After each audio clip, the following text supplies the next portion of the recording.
राम राम जी, जय श्री राम, हर हर महादेव। मैं बाबा रामदास और आप देख रहे हैं खरी खोटी। सब अपने तो चैनल का नाम ही है खरी खोटी, तो आज थोड़ी सी खरी खोटी सुनने के लिए तैयार हो जाइए। खरी खोटी इसलिए कहता हूं कि मैं शुगर कोट नहीं करता वर्ड्स को, चाशनी में लपेट के कड़वी दवा नहीं पिलाता हूं। दवा मेरी कड़वी है, नाक ऐसे बंद करो, ऐसे नाक बंद करो और पी जाओ। एक हाथ से नाक बंद करो, पी जाओ, नहीं लगेगी कड़वी। तो तब खरी खोटी चैनल देखने आओ तो पहले नाक बंद कर लो, बता रहा हूं। अच्छा, नाक बंद करने का चलिए विषयांतर हो जाएगा, पर फिर यहीं से शुरू कर लेते हैं।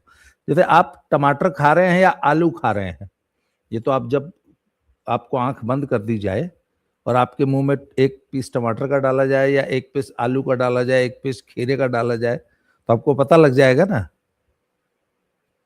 आपकी आंख बंद करने के साथ नाक भी अगर बंद कर दें तो फिर आप टमाटर खा रहे हैं या खीरा खा रहे हैं या आलू खा रहे हैं, ये आपको पता नहीं चलेगा। It is a scientific fact, करके देख लीजिएगा। इसलिए जो कड़वी दवाई होती है उसकी नाक बंद करके पिलाई जाती है। स्वाद का ग्रंथियां जो है वो पता नहीं क्यों डिफ्यूज हो जाती हैं। तो खरी खोटी चैनल देखो तो भरसक कोशिश करो, नाक जो है बंद कर लो। खैर साहब, आइए मुद्दे पे आते हैं। भोपाल की एक नवविवाहिता ट्विशा शर्मा ने अपने कमरे में, अपने घर में, अपनी ससुराल में फर्स्ट फ्लोर पे फंदे से डैश डैश कर लिया। क्या कर लिया ये आप समझ जाइए, मैं बोल नहीं सकता, यूट्यूब को बहुत बुरा लगता है ये शब्द। खैर साहब, उनके पति समर्थ सिंह भोपाल में ठीक ठाक लॉयर है, ठीक ठाक। क्यों? क्योंकि उनकी मां रिटायर्ड डिस्ट्रिक्ट जज है, नाम है गिरिबाला सिंह। अब एक जज जिसने सारी जिंदगी जुडिशरी में काम किया है एज ए जज, अगर पैसा बनाने पे आ जाए तो कितना पैसा बना सकता है, इसकी कल्पना आप खुद कर लीजिए। आज ही अभी जब मैं इस वीडियो के बनाने की तैयारी कर रहा था तो ऑफ इंडिया में एक खबर आई कि उड़ीसा के एक सिंपल जूनियर इंजीनियर ने पकड़ा गया है। वो उसके पास 68 प्लॉट, 2 बड़ी मेगा बिल्डिंग्स कमर्शियल, और पता नहीं और कितनी प्रॉपर्टी मिली है उसको। दिल्ली के एक नारकोटिक्स वाले इंस्पेक्टर साहब पकड़े गए 100 करोड़ की प्रॉपर्टी। और जो छोटे मोटे अफसर होते हैं ना, लोअर डिवीजन क्लर्क लेवल के कुछ विभागों में, वो कई कई 10-20-50 करोड़ तो वो कमा लेते हैं। डिस्ट्रिक्ट जज अगर पैसा कमाने पे आ जाए तो कितना पैसा कमा लेगा, इसकी कल्पना आप खुद कर लीजिए। तब उन पे आरोप लगाया गया कि डाउरी हरेसमेंट और शारीरिक मानसिक प्रताड़ना बहू की होती थी, इसलिए बहू ने जो है वो ऐसा काम कर लिया। पति बेचारा भागा, मारा मारा भागा फिर रहा है बेचारा। इसलिए कह रहा हूं कि अब तो वो उसका कितना दोष है ये तो बाद में जांच में पता लगेगा। गिरिबाला सिंह जी जो है एंटिसिपेटरी बेल ले आई हैं, चूंकि डिस्ट्रिक्ट जज थी और वो जगह जगह इंटरव्यू दे रही हैं, अपनी सफाइयां पेश कर रही हैं।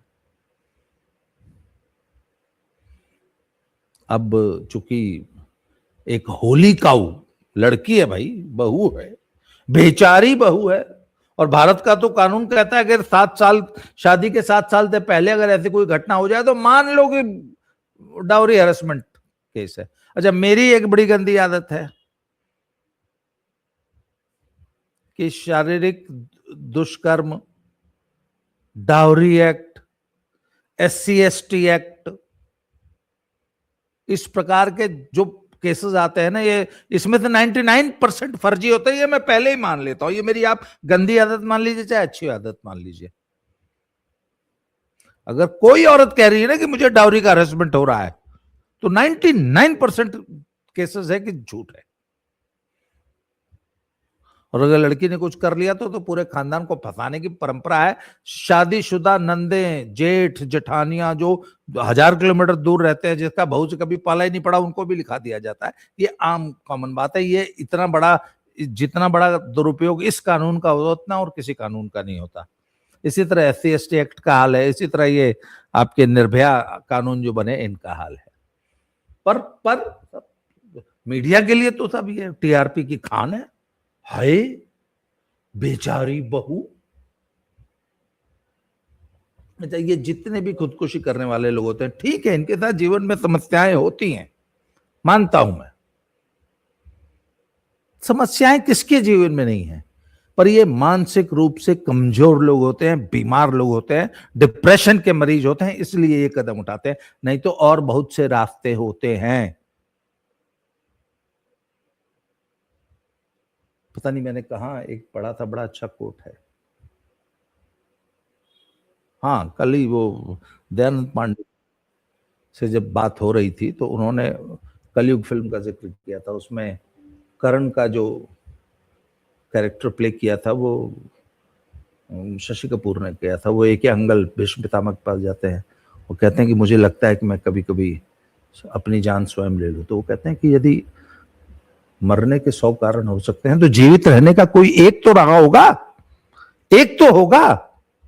माना कि मरने के 100 कारण हो सकते हैं, पर जीवित रहने के लिए क्या एक भी कारण नहीं है? उस एक कारण के लिए जियो और संघर्ष करो। खैर, इसलिए मैं ये मानता हूं कि जो लोग भी ये कदम उठाते हैं, चाहे कितना ही प्रताड़ित हो, जो लोग भी ये कदम उठाते हैं वो डिप्रेशन के मरीज होते हैं और बीमार होते हैं, उन्हें इलाज की जरूरत होती है। खैर, अब वापस आ जाते हैं ट्विशा शर्मा के केस पे। मैंने कहा मैं कोई मीठी गोली आपको नहीं देने जा रहा हूं। सबसे पहले तो लड़की का प्रोफाइल क्या है। डेटिंग ऐप से दुल्हा खोजी थी। उस सार भी जो ना डेटिंग ऐप पे पत्नी ढूंढने चले थे। अबे डेटिंग ऐप पे चमड़े के जहाज मिलते हैं, पत्नियां नहीं मिलती हैं। डेटिंग ऐप पे एक नंबर की छिनार अय्याश लड़कियां मिलती हैं। शादी की बहू नहीं खोजी जाती है, पत्नी नहीं खोजी जाती है डेटिंग ऐप पे। खैर, डेटिंग ऐप से मिले थे दोनों लोग, ब्याह हो गया। लड़की का प्रोफाइल सुन लीजिए। मिस पुणे थी, मॉडलिंग करती थी। अच्छा, यूट्यूब मीडिया कंटेंट क्रिएटर भी थी। वैसे आजकल हिंदुस्तान में मैंने सुना है 5-7 करोड़ मीडिया कंटेंट क्रिएटर हैं, उनमें एक वो ट्विशा शर्मा भी थी। अगर मीडिया कंटेंट क्रिएटर को ले गए तो ढिंचक पूजा और हमारे राकुदा भी हैं। कर ढिंचक पूजा और राकुदा ने तो मोटा पैसा कमाया है। इसने ये तो इतनी निकम्मी रही होगी, इससे वहां भी पैसे नहीं कमाए गए होंगे, पक्की बात है। उसका प्रोफाइल उठा के देख लो। कति लीले अनपढ़ भी करोड़ों रुपए कमा रहे हैं कंटेंट क्रिएशन में तो, पर इससे वो भी नहीं कमाए होंगे। दूसरी बात, मिस पुणे थी। ये मिस पुणे या इस प्रकार के जितने भी ये टाइटल्स होते हैं ना, इसमें से 99.99% फर्जी होते हैं। ये miss India, miss world, miss universe, इनकी कोई आधिकारिक संस्थाएं हैं जिनकी कुछ क्रेडिबिलिटी है, वो ये कराती हैं। जैसे ओलंपिक एक IOC द्वारा कराया जाता है, उसकी एक क्रेडिबिलिटी है। जो रेसलिंग फेडरेशन ऑफ इंडिया जो दंगल कराती है, उसको हिंद केसरी बोला जाता है। या कुछ बड़ी संस्थाएं हैं जिनके रेप्यूटेड कॉम्पिटिशन्स हैं, जहां जहां 100 लड़के हिंदुस्तान के टॉप के रेसलर्स भाग लेते हैं, तो उसमें जो फर्स्ट आता है उसको हिंद केसरी, रुस्तुम हिंद, इस प्रकार के खिताब दिए जाते हैं। पर कुछ लोग अपने घरों में भी ये रेसलिंग के टूर्नामेंट करा लेते हैं, अपने घर में। यस, अपने घर में। मैं ऐसे कुछ एक दो को जानता हूं जिन्होंने अपने घर में हिंद केसरी टूर्नामेंट कराया। किसी अच्छे पहलवान को आने नहीं दिया, अपने साथ के 10-12 लड़के अपने फ्रेंड से लड़ा लिए, उन्होंने सबको उसको से 2 कुश्तियां दे दी और वो हिंद केसरी बन गए। एक लड़का उसमें से अड़ गया, उसको पीट के भगा दिया, भाग चले यहां। लड़ने ही नहीं दिया। तो ऐसे लोग भी हिंद केसरी होते हैं। एक हमारा एक और पहलवान है, वो भी इंटरनेशनल रेसलर खुद को लिखता है, सोशल मीडिया पे फेसबुक पे पोस्टे पास्टे लिखता है। एक बार उससे किसी ने पूछ लिया कि करे तू तू कब का इंटरनेशनल हुए भैया? बोले सर एक बार नेपाल में दंगल लड़ने गए थे। नेपाल में किसी ने दंगल कराया था तो ये लड़ने गए थे, उस दिन से अपने आप को इंटरनेशनल पहलवान लिखते हैं। हमारे स्कूलों में भी ये धंधा खूब चलता है इंडिया के ताइक्वांडो के ना, ये इंटरनेशनल टूर्नामेंट क्या, नेपाल के 2 क्लब बुला लिए या नेपाल में खेलने चले गए, और स्कूल में बच्चों पेरेंट्स को बेवकूफ बनाने के लिए इंटरनेशनल टूर्नामेंट में मेरा बेटा गोल्ड मेडल लाया, पेरेंट भी खुश हुआ था, बेटा 25-30 हजार रुपए खर्च हो जाते हैं पेरेंट के। तो इस प्रकार के फर्जी सर्टिफिकेट्स लेके जो लोग घूमते हैं, उसी टाइप का ये एक फर्जी सर्टिफिकेट रहा होगा, किसी संस्था ने करा दिया होगा मिस पुणे, और ये मिस पुणे बन गई। उसके बाद मॉडलिंग के धंधे में जो औरतें होती हैं उनके बारे में तो हे भगवान आप सब जानते हैं, कुछ ज्यादा बोलने की जरूरत नहीं है। मॉडलिंग का धंधा क्या होता है, या ये फिल्म लाइन में जो ये छोटे मोटे रोल करके जो लड़कियां अपनी जिंदगी बिताती हैं, उनका क्या प्रोफाइल होता है और क्या स्टैंडर्ड होता है, इस पे मुझे ज्यादा बोलने की जरूरत नहीं है। सिर्फ इतना बोल देता हूँ कि राजकिरण नाम का एक 1980s और 90s में ना एक एक्टर हुआ करता था राजकिरण, जिसने अर्थ बनाई थी, किसकी थी वो, स्मिता पाटिल, शबाना आजमी, कुलभूषण खरबंदा की जो फिल्म थी, वैसी 2 और एक अमिताभ बच्चन के साथ, दिलीप कुमार के साथ पुकार टाइप, पता नहीं ऐसे कोई फिल्म थी। काफी बड़ी बड़ी फिल्में भी उस आदमी ने की थी, और कुछ फिल्में बहुत हिट रही थी। बड़ा पॉपुलर एक्टर था, बहुत गुड लुकिंग था, नाम था राजकिरण। 5, 7, 10, 20 फिल्मों में आया, फिर करियर नहीं चला। उसके बाद भूखों मरने की नौबत आ गई, जाके विदेश में कहीं जाना पड़ा, वहां जाके लावारिस हालत में मौत हुई। तो मेरे एक दोस्त है, वो कहते थे कि यार वो तो काफी बड़ा एक्टर था, पॉपुलर था, कुछ फिल्मों में हीरो आया था, और 10-20 फिल्में की थी, पर उसके सहारे जिंदगी नहीं बीती उसकी। ये जो होती है, एक तो कुछ को बिल्कुल एक भी रोल नहीं मिलता, कुछ को एक आध कोई रोल मिल भी जाता है, ये जिंदगी काट देती है मुंबई में, और क्या लेविश 5 स्टार जिंदगी जीती हैं। तो बात है ना, राजकिरण के पास तो कुछ नीचे से बोला जी, यार ज्यादा अश्लील हो जाएगी वीडियो, बोले जी ਤੁਹਾਡਾ ਮੁੰਡਾ ਕੀ ਕਰਦਾ? बोले ਉਹਦੇ ਜੀ ਉਹ ਸਰਕਾਰੀ ਕਲਰਕ ਹੈ, ਉੱਪਰੋਂ 3000 ਉਹਦੀ ਤਨਖਾਹ ਹੈ, ਉੱਪਰੋਂ 10,000 बना लेता, तनख्वाह 3,000 रुपये है, ऊपर से 10,000 बना लेता है।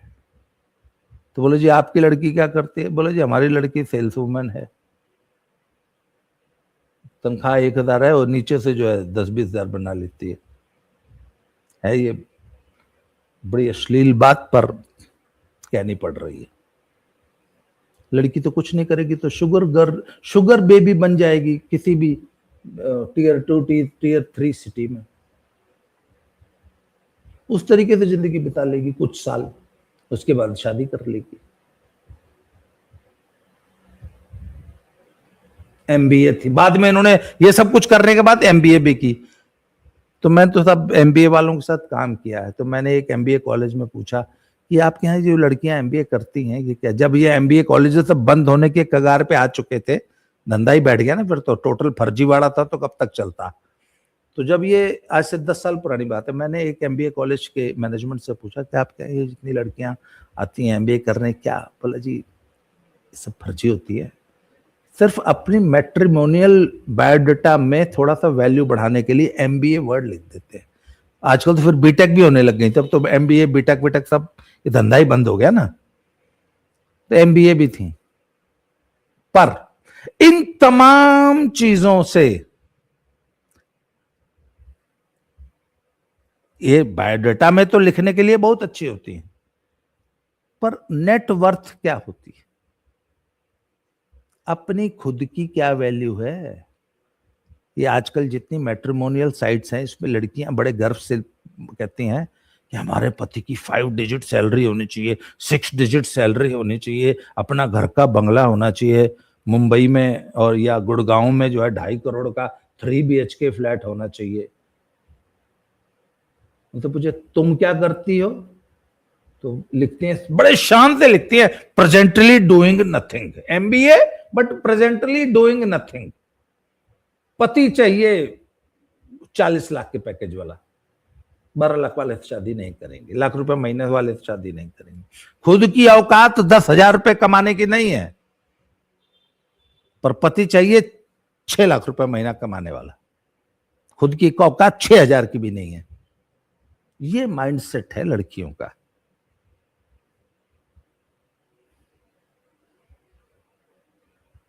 सारे अच्छे बुरे कर्म करने के बाद औकात 6,000 रुपया महीना, शादी कर ली। अच्छा, ये होती हैं ऐसी जो होती है, ये इंडिपेंडेंट ख्यालात की होती है, so called modern urban lifestyle, so called educated, so called liberal, liberated, और पता नहीं कौन से वर्ड्स होते हैं। और इनका जो आखिरी विकल्प होता है वो होता है शादी, क्योंकि जब कहते हैं यार और तो खर्चे ही नहीं चल रहे हैं, जिंदगी चल ही नहीं रही है, बिल्कुल ही चमड़े के जहाज ही चलाने पड़ जाएंगे, और वो भी कितने दिन चलेंगे, इसलिए शादी कर लो। अब शादी करते ही फिर इनको लगता है यार कहां बंद गए। इसने एक जगह मैसेज में लिखा है, आई एम ट्रैप्ड ब्रो, तू मत फंस जाना। शादी करके फंस गई थी, क्यों? अरे भैया एक ससुराल थी, वहां एक सास थी, एक पति था, हालांकि डिस्ट्रिक्ट जज की लड़के को ब्याही थी।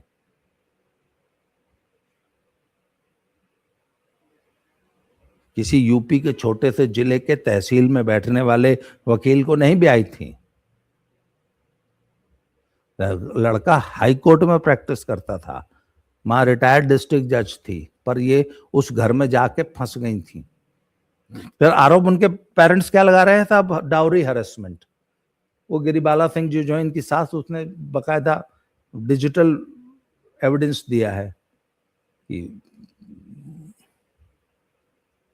5 महीने की शादी में 8 लाख की ऑनलाइन शॉपिंग की है बहू ने, जिसका पेमेंट मैंने किया है, मैंने या मेरे बेटे ने। ये है सारे डिजिटल एविडेंस। 5 महीने में 8 लाख की ऑनलाइन शॉपिंग, ये तो वो शॉपिंग है जिसका कि ऑनलाइन पेमेंट का प्रूफ है। बाकी जो खर्चे हुए होंगे हनीमून पे, इस पे, उस पे, उसकी बात छोड़ दो। और हम दहेज मांग रहे थे, फिजिकल एंड मेंटल हरेसमेंट।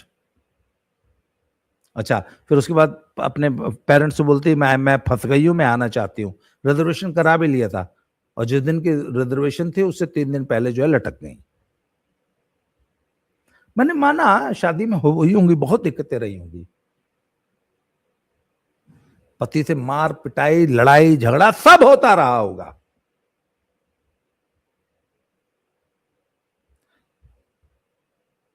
एक आध बार पति देव ने कूट भी दिया होगा, मैं मानता हूं बिल्कुल।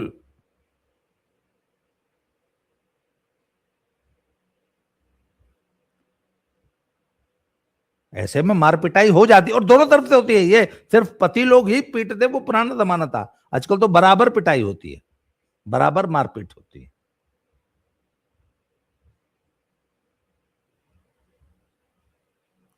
द पॉइंट इज, ऐसा क्या हो गया था कि आपको लटक जाना पड़ा?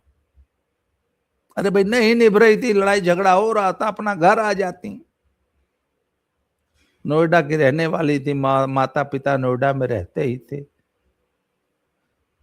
पढ़ी लिखी थी ना, सो कॉल्ड इंडिपेंडेंट थी, मिस पुणे थी, अपना खा कमा लेती, अकेली रह लेती। दुनिया अकेली रह रही है आजकल, तो धंधा हो गया है तो अकेले रहने का। अभी पीछे वो दीपिका नारायण भारद्वाज जी ने भी अभी कल परसों में उनका एक केस पढ़ रहा था। शादी हुई, शादी के 20 दिन बाद लड़की कहती है कि नहीं मुझे नहीं रहना इस शादी में, मुझे तो तलाक जो एलिमनी चाहिए। तलाक भी चाहिए, एलिमनी भी चाहिए। क्यों भैया, क्यों नहीं रहना? I don't feel like. 20 दिन पहले शादी होके आई है, देखभाल के शादी की है, 20 दिन बाद कहती है आई डोंट फील लाइक, मुझे छोड़ दो। अरे साला अच्छा मजाक बना लिया यार, आई डोंट फील लाइक।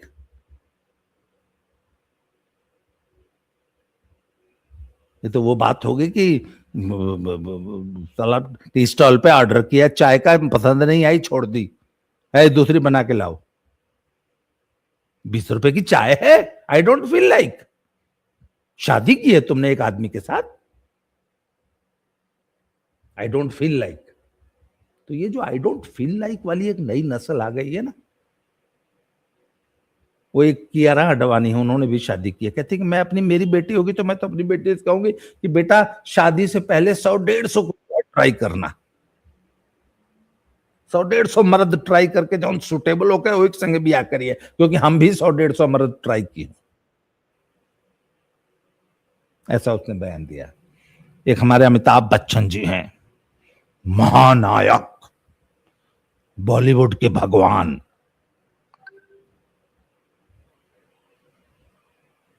तो साले ये टर्म्स कौन करता है? सचिन को बोलते हैं क्रिकेट के भगवान। इस प्रकार के जो ये मीडिया में जो ऐसे टर्म्स बनाने वाले हैं ना, पहले तो इनको एक दिन घसीट के जो है, मीडिया क्रिकेट के भगवान, बॉलीवुड के भगवान, तो अमिताभ बच्चन जी हैं बॉलीवुड के भगवान। उनकी एक बीवी है, उसका नाम है जया बच्चन। वो बोलती है कि मेरी नतनी जो है अगर शादी से पहले 20 ठौरा को ट्राई करेगी, लिव इन में रहेगी, तो हमको बुरा नहीं लगेगा। मतलब आप हिंदुस्तान की लड़कियों को यही सब सिखा रही हैं कि शादी से पहले 20-20 जने के साथ रह के ट्राई करो, उसके बाद ब्याह करो। अरे जो 20 जगह गू खा के भी नहीं एक जगह टिकी, वो 21वीं जगह टिक जाएगी, इसकी क्या गारंटी है? बताइए आप। तुषा शर्मा टिकी? हम तुषार शर्मा पहले क्या करके आई थी हमें नहीं पता, पर एक अच्छी रिस्पेक्टेबल फैमिली में जहां की सास डिस्ट्रिक्ट जज है। अब यस, डिस्ट्रिक्ट जज, रिटायर्ड डिस्ट्रिक्ट जज को सास बना रही हो, कोई गाजीपुर की बेचारी गांव की ग्रामीण महिला नहीं ना है कि चलो सास मेरी गांव की है, पुराने ख्यालों की है। तुमने नहीं सोचा था कि मैं एक डिस्ट्रिक्ट जज की बहू बनने जा रही हूं? तो क्या प्रोफाइल होगा फैमिली का?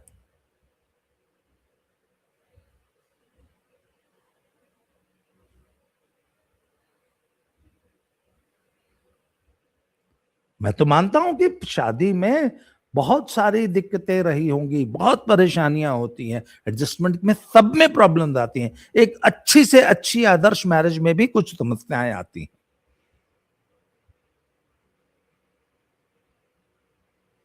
परंतु उनका हल आपको निकालना पड़ता है।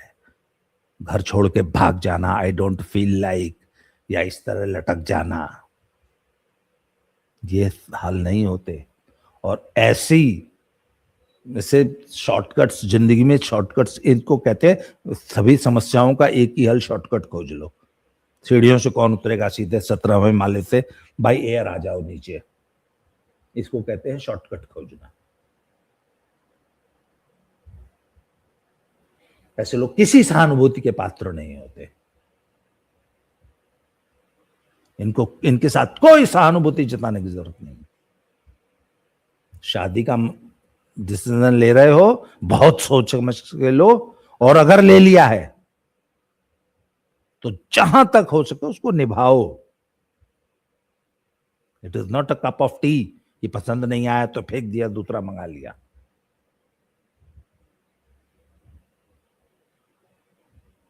और ऐसी होली काउज को समाज में प्रमोट मत कीजिए, इनको रोल मॉडल मत बनाइए। इनका जो आरआर है उसको नैरेटिव मत बनने दीजिए। ये आरआर है।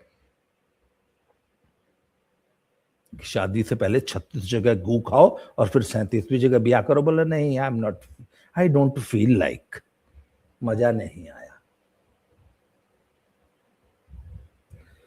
आज के लिए इस वीडियो में इतना ही, अगले वीडियो में फिर से मिलते हैं। Thank you very much. जय श्री राम, हर हर महादेव।